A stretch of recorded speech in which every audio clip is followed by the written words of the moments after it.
Hello बच्चों, तो चलिए इस प्रश्न को पढ़ते हैं। समीकरण A X square plus B Y square plus 2 hxy plus 2 gx plus 2 fy plus C बराबर 0, A B C plus 2 fgh minus A F square minus B G square minus C H square बराबर नहीं है शून्य के एक दीर्घवृत्त को निरूपित करती है यदि।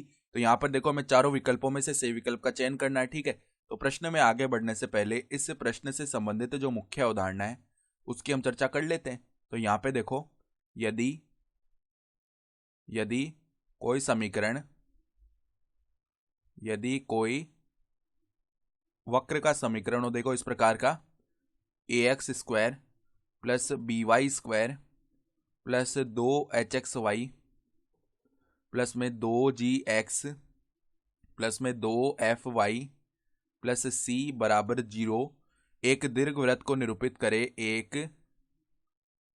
एक दीर्घवृत्त को निरूपित करे,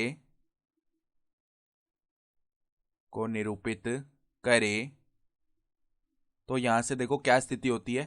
जो डेल होता है उसका मान 0 के बराबर नहीं आता, और H square minus A B का जो मान है ना वो 0 से छोटा आता है।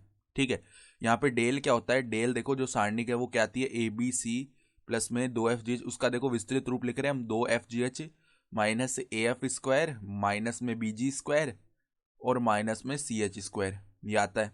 सही है। तो अब देखो, उसने पूछा है कि दीर्घवृत्त को निरूपित करने के लिए क्या आवश्यक है।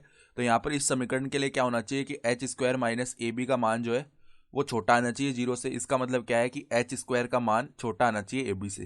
तो अगर हम विकल्प देखें ना, तो हमारा जो विकल्प बी है वो सही विकल्प हो जाएगा। तो आशा करता हूँ कि आपको ये प्रश्न समझ में आया होगा। धन्यवाद।